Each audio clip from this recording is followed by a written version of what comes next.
Yes, ma'am. The meeting today with the Democratic leadership, was there any agreement reached on specific agenda items that will be accomplished before the August recess? Well, I would say that they spent a decent amount of time talking about I would say, the next three agenda items that we think over the course of the next 2 weeks we'd like to see both taken up and passed. Obviously, the first is financial reform or Wall Street reform, which if you look at the statements from Senator Brown, Senator Snowe, and Senator Nelson of Nebraska, all in support of the bill, I think it is likely that legislation will be taken up by the end of the week and passed. Secondly, there was a discussion about passing an extension of unemployment insurance for the long-term unemployed. And then finally, a discussion about the small business lending facility and loan program that the president believes, and you saw the comments from Chairman Bernanke yesterday about the need to continue to get increased capital to small business and why that is so important in our economic recovery. So does that mean that other priorities such as an energy bill wait until after recess? No. I mean, this was the focus of what they discussed for the next couple of weeks. On the drilling moratorium, can you just explain why you think this new moratorium, which doesn't deviate that much from the old moratorium, will pass legal muster since the old one did not? Again, this took into account what the judge had said. It takes into account the varying circumstances of and the different types of technologies that are used for different blowout preventers in different depths of water in the Gulf. This was based on, again, their review of what the judge said and what we believe will survive a federal judge looking at it again. Yes. Now that the president has named a new budget director, the mid-session budget review is due out next week with some updated deficit figures. Will that in any way reflect an improvement in the near-term budget picture? I have not gotten the download on that. I think it's coming in the next, as you said, I don't know if it's next week or the next 2 weeks. I have not seen the updated figures on that. And given that the President's Debt Commission is said to be looking at a combination of spending cuts and tax hikes to tackle the deficit, will the President be ruling out any increased taxes for anyone earning less than $250,000? Matt, we're going to let the Commission do their work and take a look at their work. Jake? How focused is the administration on the pending referendum in southern Sudan and making sure that that happens?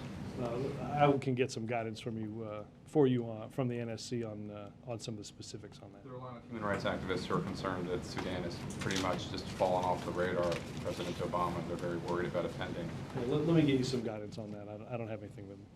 In terms of, we have a new poll out, ABC News, and it shows some pretty bad numbers about 51% bad numbers for the president. 51% would rather have the Republicans run Congress to act as a check on Obama's policies. Why do you think a majority of the country would want the other party to take over to be a check on Obama's policies? I assume polled a fair number of respondents on that can weigh in on what they're. But why are you not concerned that? Well, that's not what you asked. Okay. Are you concerned, and why do you think there is this reaction to have a Republican Congress serve as a check on the president? Well, I will say, if you look at certain numbers in there, you ask voters, particularly on the economy, who do you trust more to make the right decisions? And the answer is they trust more Democrats than they do Republicans. So, Jake, I think I've said this over the past couple of days as we've gotten into more of this political discussion. I think there is, rightly so, a great frustration in this country with where we are economically, and understanding the depths of the numbers of jobs that were lost, the length of this recession, what it has meant for people on Main Street, what it has meant for, we've talked about in this, the types of unemployment range much differently than would in a normal recession. You see this affecting not just lower skilled workers, but higher skilled, college educated workers in a way that we haven't seen in previous recessions. Again, I think there is a very big frustration out there about where we are in the economy. The president is one of those that's frustrated, and we'll continue to work on where we are in this recovery to strengthen it. I will say a couple of different things. Obviously, the president's going to go to Michigan on Thursday and talk about investments that have been made in the Recovery Act that are creating jobs through entirely new industries that we've brought to this country. We're going to continue to work, as I talked about a minute ago, on ensuring that we have an extension of unemployment insurance to deal with the long-term unemployed, increased lending to small business. All of this stuff is going to take some time because it took us quite a bit of time to get into the economic situation that we're in today. Do you think that's the only reason? It's the economic reason? Looking at your poll, I think almost all of, judging from what I read from the poll, I think that most of this frustration is from the economy, yes. That was my reading. Yep. If I can follow on that, Robert, why then is the same poll saying that 6 in 10 Americans have little or no faith in the president to make the right decisions? That doesn't seem to have anything to do with maybe the economy or even Republicans. It's about him. Well, no, actually, Republicans they think less of. So it probably, President. that number doesn't probably have a lot to do with Republicans. I think, Ed, I think on that, again, I think, I have my chart here. Let me go through I think it's that. That's what I think it is.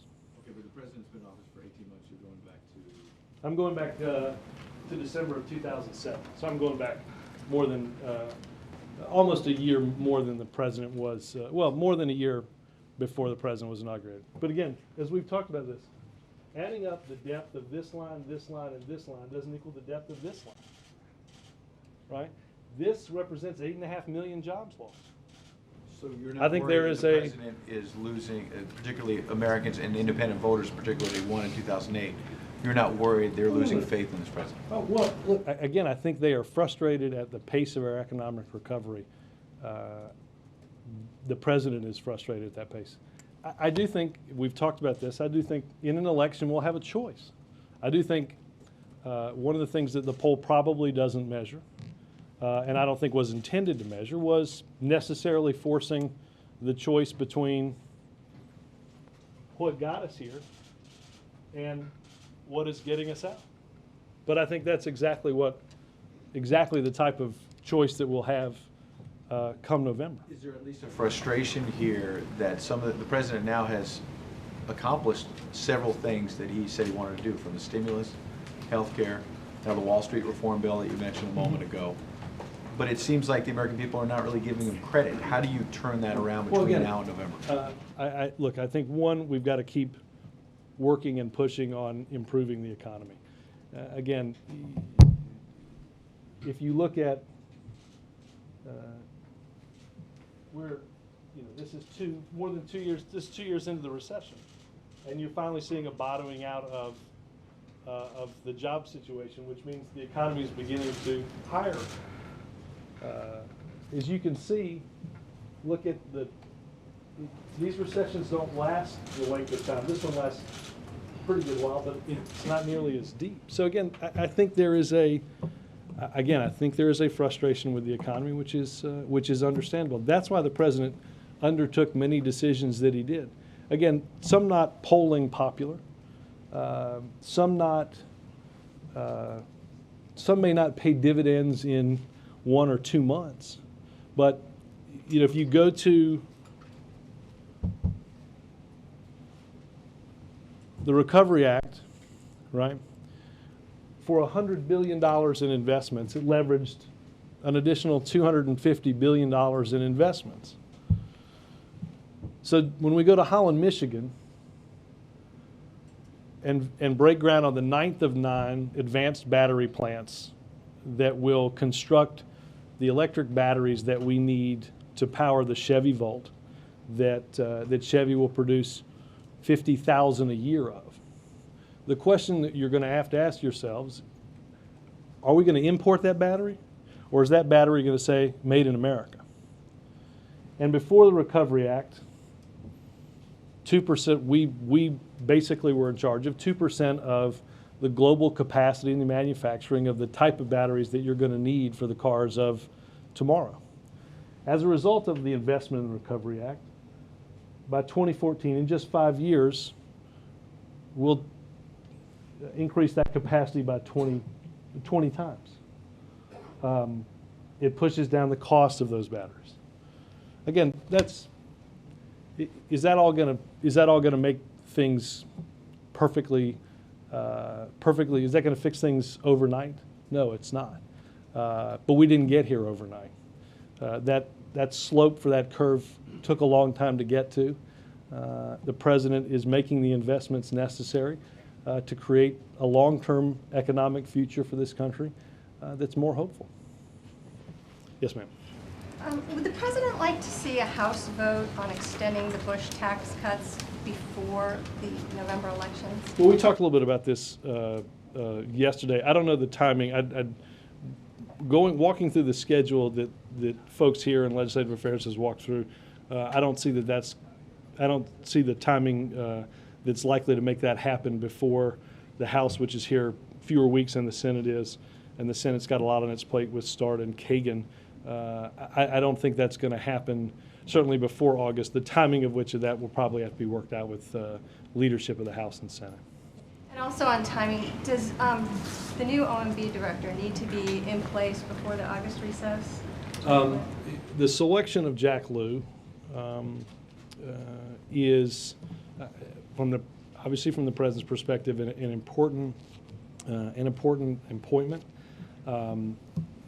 We're still processing his paperwork. That nomination is not likely to go up prior to the August recess. We will work through, Peter's last day is the end of this month, and we will work through an acting director while Jack goes through the confirmation. Yep. Thank you, Robert. With all these competing polls out today and all of them showing mostly bad news for the White House and for the president, did you hear the president have any reaction to them? He doesn't pay any attention to them at all. He didn't mention them to me. In the CBS poll in particular, I picked that one at random. Weird how Jake picked ABCs. I don't know how that. Flipped a coin. I don't know how that works. We'll come to it's- Chuck next to see if he can dislodge We'll let them the have 2 weeks their- ago poll and. Let them have their- Chuck's using our poll. You guys just reconfirming our Interesting. 2 weeks ago, but anyway, you guys news today, the polling number. What was 2 weeks ago. Obviously, your time is Oh, low. Chuck- Where's Lester when you need him? That was good. One in particular, how have Barack Obama's economic programs affected you personally? 13% say they've helped. Obviously, that's a lot lower than you all believe, given what the president talks about at town meetings with the tax cuts and everything else. So what would you say is the percentage of Americans who have been helped by the president's economic policies, and why is it so much lower in the polls? Well, let's take an example here. 95% of working Americans got a tax cut. So why does only 13% say? Because my hunch is that even as the federal government cut taxes, they may live in a state or a locality that changed their tax policy as a result of the economic downturn. I think that's certainly one way of looking at it. But again, Chip, I think the president said this a few months ago. You know, if you call up somebody who's lost their job, or you call up somebody whose neighbor's lost their job, or whose brother or sister has lost their job, and ask them how the economy is going or how they view the president, they're likely to be negative. That's quite rational and understandable. Again, I think there is a frustration about the economic downturn, the causes of that economic downturn, that the president has tried to address from the very first moments that he walked into this office. It will frustration with him too, isn't it? Well, I would say this, Chip, it's much more of a frustration that we don't spend a lot of time worried about the political frustration of 13%. They do spend a lot of time in the economic team and at the president's level worrying about creating jobs for the people that want to work. We have five job applicants for every open job. That is that, you know, and look, we're this is being done. If you look at how we got out of some of these past recessions from 01 and 03, you know, we had easy credit with credit cards. You had housing loans that were much more readily available and has gotten us into some of this mess. So we're trying to create a new foundation for economic recovery and economic growth along the lines of advanced batteries that gets America competing in the industries of tomorrow. Again, so that when you open up the hood of your Chevy Volt, the battery says made in America, not made somewhere else. Those are the kind of policies that the president's pursuing. You have one more? Well, just on you mentioned the amount of time they spend worrying about the economy and working on the economy. 52% said that the president has spent too little time on the economy. Yeah, again, I think again, Is there more he can be doing? I will say, Chip, he has done an awful lot, and we have spent a lot of time and a lot of votes on Capitol Hill getting a recovery plan in place, reforming Wall Street. We're going to continue working on that, but again, I think my sense is that, again, the political numbers change when the numbers of unemployed Americans decreases, and that's what the president's focused on When each all day. these numbers come out at the same time and they're all bad, does it hurt morale at the White House? I mean, is it the chatter back there, or does it not affect people? You know, in all honesty, Chip, I can. There isn't a website in the world that doesn't have a new poll every day. And if you spend a lot of time sitting around worrying about polls rather than worrying about the people that you're trying to help, I'm sure you'd get discouraged. But we're way too busy to sit around looking at polls. On the Gulf, quickly, does he have plans for going? The president, I don't have a date to announce. The president will. Obviously, the First Lady was in Panama City yesterday. The Vice President will go, I believe, I think it's next week. I will double check on this. The First Lady also will return, I think, a second time, and I expect the President will go in the not too distant future. You know, obviously, I don't know if you all watched or heard Thad Allen's briefing. Obviously, the ceiling cap is on. The Helix producer is being ramped up, pressurized as part of the greater containment. They obviously, Thad Allen discussed the pressure test for the well and getting a sense and judging the intensity of the well bore through pressurization, right? And by that, we will know the integrity of what's underneath the surface, and that will give us the protocols for the next steps in terms of killing the well. Right before I came out here, we had not begun the pressurization tests, but we expect that will probably happen sometime today. I think Admiral Allen said that would take about a 6-hour time period. And what that will tell us is a lot, again, about the integrity of the well and the steps that can be taken next in terms of using the blowout preventer that we have to kill the well, what the next steps are in terms of its assistance, the ceiling cap's assistance on the relief wells containment, and as we ramp up all of this containment, it's our belief that we have a containment system now that would approach, on the high end, 80,000 barrels of oil a day that can be contained. There's a lot of boats that are moving into the area and will be moved into the area. The cap itself is a stronger cap that can withstand what we know was predicted, and we certainly know has come to fruition, and that is a much more active tropical storm and hurricane season in the Gulf. Finally, you mentioned the First Lady in Panama City yesterday, Mm-hmm. and she said, "Come on down," basically, encourage people to vacation there. Yeah. Does that mean the First Family is considering vacationing there, perhaps instead of some of the other plans that have been talked about? I don't think their vacation plans have changed, no. But why not? Why not vacation down there if they're encouraging other people to Well, do so? look, the key is for the First Lady and for everybody that travels down there. I had friends that emailed me also from Panama City that they had been down just this past week and not seen oil, dealt with oil on the beach. And I think sometimes the pictures have led people to believe that oil may be where they were planning on vacationing. And I think the First Lady's message and the message of a lot of people has been that the Gulf is having vacation there myself. It's a beautiful place and it's open for business.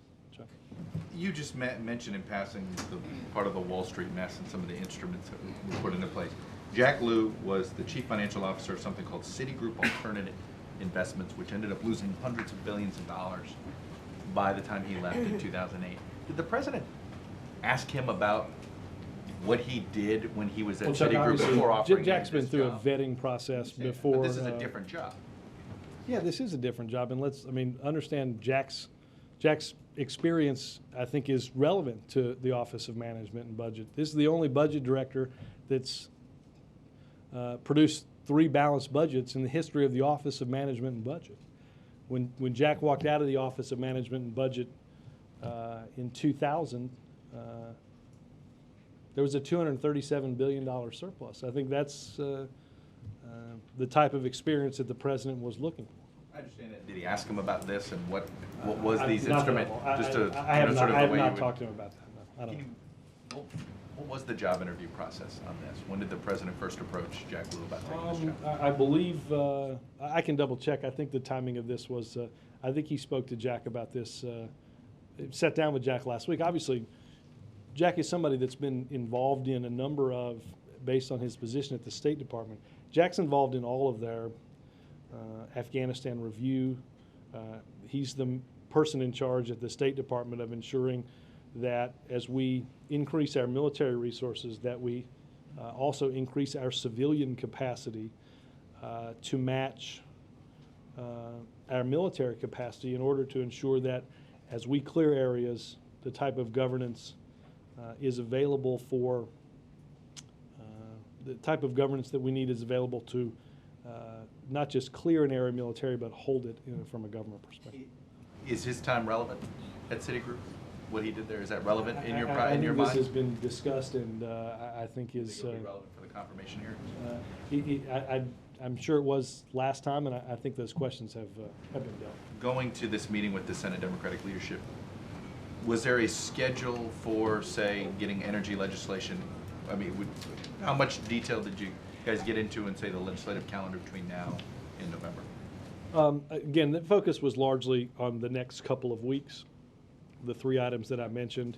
Obviously, I think energy is on the docket for the Senate to consider a little bit, but again, the focus on the next couple of weeks, and the energy is something obviously that will come up before the Senate leaves, as will a number of things like Kagan and other things. Are you the Republican Senate leadership coming over here, or is there a next round of this bipartisan? I don't know when the next bipartisan meeting, monthly bipartisan meeting will be. I can check the schedule and see exactly. John.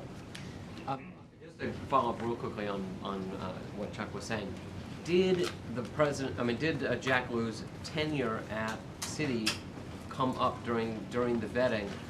And He was vetted in 2008 as part of the transition team, team's work for the State Department. right, but that was before the president and Paul Volcker declared that the kinds of activities that he was involved with, hedge fund investing, private equity investing, were fundamentally dangerous and could lead to the next crisis if they were not regulated and went back. I think people were having those discussions, as I recall, in 2008 as well.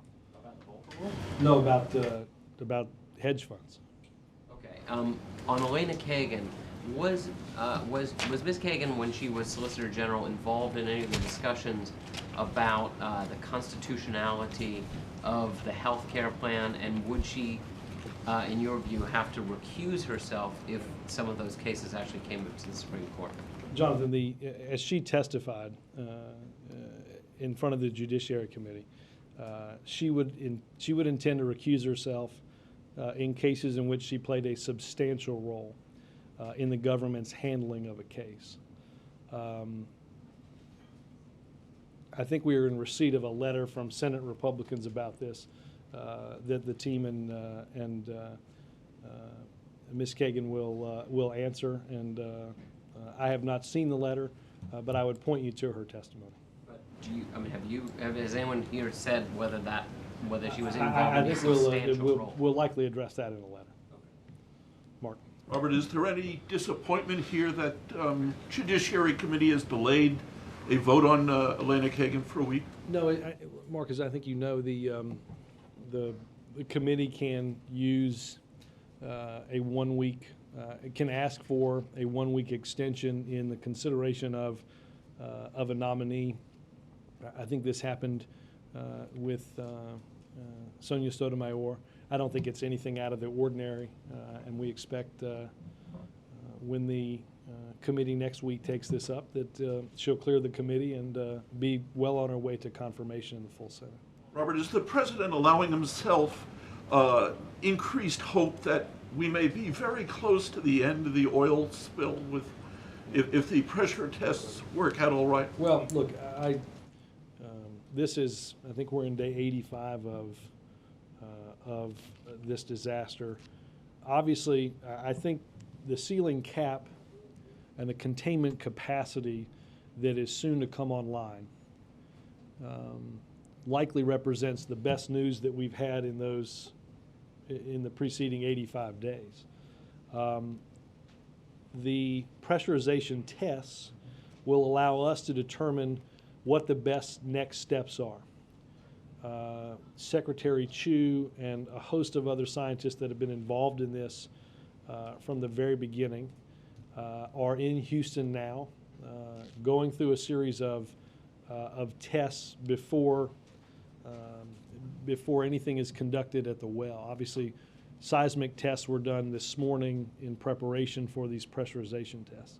So I would say we're hopeful, but understanding that this has been a process, as I said, that has taken 85 days. And we were soon to be at a containment capacity that I think will allow people to feel that there isn't oil actively leaking into the Gulf, and that will be a big moment. The next step will be, and again, these tests will be important in determining those next steps, is the decisions to attempt a kill using this blowout preventer or using this blowout preventer simply to assist the relief well drilling containment and capping procedures. And then, Mark, we've got a long, long way to go in cleaning up what's in the water and restoring the health and the beauty of the Gulf to what it was, not just 85 or 86 days ago, but the way it should be. And that's going to take months to develop that plan and years to fix. So, you know, I think we are approaching what we hope is the next phase in the Gulf, understanding that that next phase is likely to take many years. Did the president personally talk to Senators Nelson, Collins, or Snow and ask them to vote for regulatory reform? I can check his call list. I mean, obviously, he has on a number of occasions. Well, let me check his call list and see which personally. I know that staff here have spent an awful lot of time with senators walking through, and Secretary Geithner and others on the economic team have spent time walking through what's in this Wall Street reform and why it will make a big difference in the lives of consumers and in preventing this from happening again. And tomorrow, the Chamber of Commerce is holding a summit on job creation, and the Chamber's president is planning on sending a letter to the president where he's going to say that more regulation will hurt business. Do you have any reaction to that? The idea? Well, look, I think that I don't, look, I think the American people fundamentally believe that we need new rules of the road in terms of financial reform.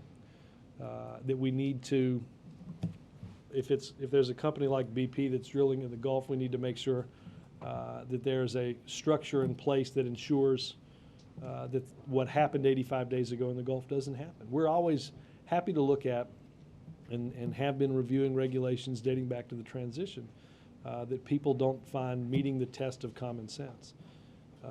At the same time, we have to ensure the health and safety of hundreds of millions of Americans, and we will do so. Wendell?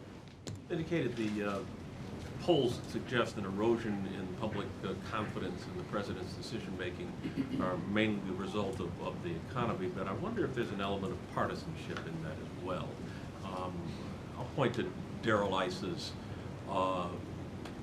using his position on the Oversight Committee to generate a report that accuses the administration of misrepresenting efforts in the Gulf, of him launching an audit, basically, of some of the TARP spending. Is this having more than an irritating effect on the president's ability to govern? Is it getting in the way? Not that I'm aware of, no. You could ask Jake or Chip if that showed up in their polling. I'm not aware of it. On another matter, Politico has an article that suggests the common thread in the big legislation the president has either managed to get to sign or is anticipating signing, the health reform bill, possibly energy, financial regulation, is benefits low cost up front, higher cost things, and things that are politically less popular taking effect later on in the legislation. Is this a conscious Well, effort? hold on, I hate to oversimplify your question, but financial reform is it's fully paid for up front. I'm not entirely sure what in financial reform puts off the benefits of some of that for later. Some of the provisions that affect banks, capital requirements. Well, I mean, obviously, you're phasing in some of these requirements as I think is normal to do. I guess I'm. If that's an effect to insulate the president and Democrats from criticism by putting the medicine further down the road. I guess I'm having a hard time following your question here. Wendell, obviously, whether it's health care, whether it's financial reform, there is a phase-in period to the types of reforms that the president and others have instituted. Look, when Congress added a prescription drug benefit, it took some time to phase in. I think that's all been fairly normal. And Was Jack Lew vetted for this position? in the sense of how? Well, either politically or is there a vetting process when someone moves? Well, I mean, look, there's a series of paperwork that has to be filled out and that will go up with the nomination. But I think we've done this for Jack before. Well, I guess I'm wondering, are there different considerations when you think about vetting someone for this job versus the job he was doing before? The truth is, there's a fairly standard vet for most positions that doesn't change a whole lot from job to job. And what is the timing of when you want him to be? You said not before August, but what is the exact timing? My sense is that the nomination is not going to be completed prior to the August recess and will be done formally sometime by the Senate in the fall when they return from break. But obviously Peter is here until the end of July. There'll be an acting director named at some point. I don't have that name now. Before Jack is confirmed by the Senate in the fall. So when do you want him to be in the job by? Well, sometime in the fall. Yeah. And was there any concern about taking him out of state? Obviously, he had an important role with Sure. on a couple. Yeah, I mean, look, obviously, the work that he's done, as I mentioned, in the civilian capability in Afghanistan at the beginning of this term and throughout the review process or the policy process last fall and last winter, you have seen a big change in the amount of resources we have. Jack is a testament to, along with the people that he works with, moving a lot of those good people into Afghanistan. So, look, there are always concerns when you're moving people around, but the president believed that we head into a very important time period in implementing the president's plans, both for a 3-year non-security spending freeze, and then as we begin to take steps in the medium and long term to get our fiscal house in order. That was important. Pardon me? Who were the draft choices? I'm not going to get into that. But nice try. Do you regret saying that you think Democrats might lose the House? Do you think Well, that? I think I said that there were enough seats in play, and I think that's true. And do you think that that helps? I will say this, and can I just? I also said I thought that the election was going to be about choices. I think those choices are more. Those choices are clearer every day. I mentioned these on the show.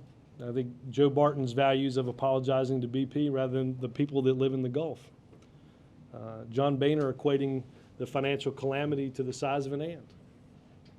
John Kyle yesterday or Sunday discussing that if you were unemployed because of what happened to this economy, you can't get unemployment. You can't get the unemployment benefits, your unemployment benefits extended unless they're paid for. But if you're a recipient of the Bush tax cuts above $250,000, that doesn't need to be paid for. I think those are all the value judgments that voters are going to make in making that choice come the fall. I think we'll retain the House.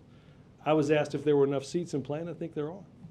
How can it be that the president goes out every week and speaks in Holland, Michigan, or Kansas City, talking about the things where he thinks that things are going right in the economy and there are jobs being created, and in 1 month time, his job approval rating for handling the economy in the ABC News poll dropped 7 points in 1 month? Why is Look, that? I think, right. I think if you look at, like, I think if you go back to the late spring, early summer, April, May, and you look at what's happened with the stock market recently, and how that has been affected and impacted or caused by concern about what is going on in Greece and Spain and in different parts of Europe. I don't think there's any doubt that that has created some degree of uncertainty that has played into voters' concerns and people's concerns about the stability of our recovery. Is there any reevaluation of whether that approach of giving a speech every week is having any positive impact at all, whether it might be worth taking a different tack? Well, again, this is,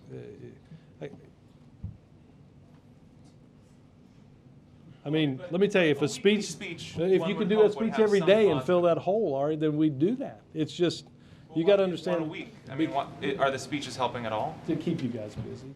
I mean, you guys are a jobs program. No, look, I think it is important to understand. Look, the president talked about this at the very beginning of this administration, is telling the American people the choices that we're making and the decisions that we're making as we go through this economic recovery. I think what happened in September of 2008, I'm not sure everybody was ready for the type of financial calamity and collapse that we saw. And the president believes it's important to have a regular conversation with the American people about what we're doing on the economy and the types of things that he's seeing. That's certainly part of his job. Yes, ma'am. Robert, question on the 3-year non-security discretionary spending freeze that the president called for again today. Mm-hmm.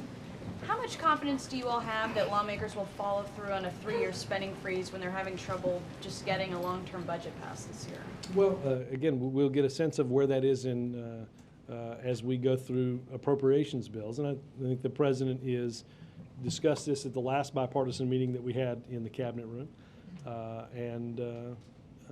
There was agreement in making the types of budgetary decisions that we were on that 3-year freeze. So I think that we will get an opportunity. The president will evaluate the spending bills that come based on what he set out and asked Congress to do. Peter, Margaret, one of you. Margaret. Thank you. It's a very curious story about the Iranian scientist turning up in the intersection of the Pakistani embassy. Is there any light that you would be willing to shed on backstory on whether the U.S. will get anything or anyone, including the hikers? And does the U.S. have Well, any Margaret, confidence? let me just say, let me take that first part. Let me just say that as the Secretary of State, I think, said an hour or so ago, this is an individual that was here on his own free will, and he's leaving on his own free will. He's here, and he's free to go. We don't hold him, and therefore he's not part of any exchange. I think it is important to note that, as the Secretary said, Iran continues to hold 3 hikers, and we believe they should be released. There is an individual who has been missing in Iran for quite some time, and we asked for Iranian cooperation in finding out about his whereabouts. Disconnected events? They are, yes. Do you have any concern for his safety upon his return? Do you have any ability to monitor his safety? Does the U.S. have any interest in his safety, or do you have no concern? I could check with NSC on that. Look, I think that, again, he came here on his own free will, and he's free to go, and he's exercised that. In fact, I think he was scheduled, as the Secretary of State said, to travel yesterday, and there were transit agreements that were not completed in time. Do you know yet, or are you able to release any more information about the circumstances by which he came here on his own free will and the timing of his None that I'm aware of. coming and going? Yes, sir. Robert, is it odd that energy did not come up in this meeting today, and is it time for the president, given the lateness of the hour, to say something about what he would be willing to accept, perhaps not including a tax on carbon, a price on carbon? Yeah, look, Richard, I think, as I said, this is an issue that's going to come up before the Senate prior to the Senate's leaving in August, and I expect that the president will be active in that debate. Yes, sir. It's a worldwide financial question. You alluded to it before. The Prime Minister of Great Britain is coming next week. How concerned is this White House about the fact that if the unemployment benefits are not extended, it could be a contributing factor possibly to a double-dip recession and affect the world economy? I think that this president will press, and my belief is that the Senate will take up, and I think we will pass next week, an extension of unemployment insurance. I think the votes will be there to do so, and I think there will be a vote by those that recognize the important impact that unemployment insurance and those extended benefits has on the long-term unemployed. And I think it will go to the political season that we've talked about, and we'll get a sense of where people sit on the spectrum of helping the long-term unemployed. When did they tell you? When did the leadership My sense is it'll be sometime next week. Next week. Yeah, April. Robert, do you think comments over the weekend help invigorate a Democratic Party that's not as enthusiastic as it once was? Again, I think I stated the obvious, April. I think that the Democratic Party will be invigorated by the choice and the discussion that will be had over the course of the next several months. I don't think we have anything to be dispirited about. I don't think we have, I think we can take a robust case to the American people about the steps that we've taken to help this economy recover, to lay that foundation for economic growth in the long term. And I think we can have a debate about how we got into this mess.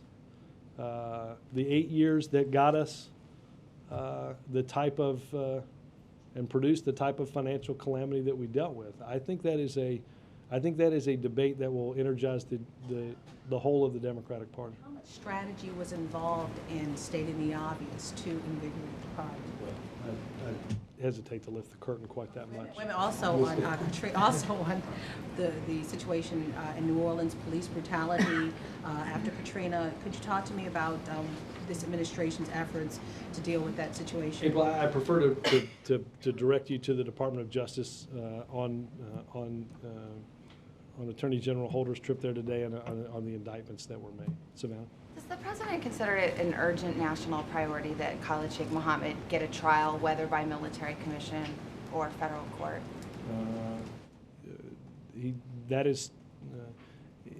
Khalid Sheikh Mohammed being brought to justice is most assuredly in our national security interest. What's he doing to make that come to pass? Things Well, are obviously at a political yeah. standstill. Look, How is he working I mean, to obviously, the decision has to be made in conjunction with, as I've said many times, local authorities and Congress, and we're working through many of those issues. What's he personally doing to push this to the fore and make it a priority? Again, there have been discussions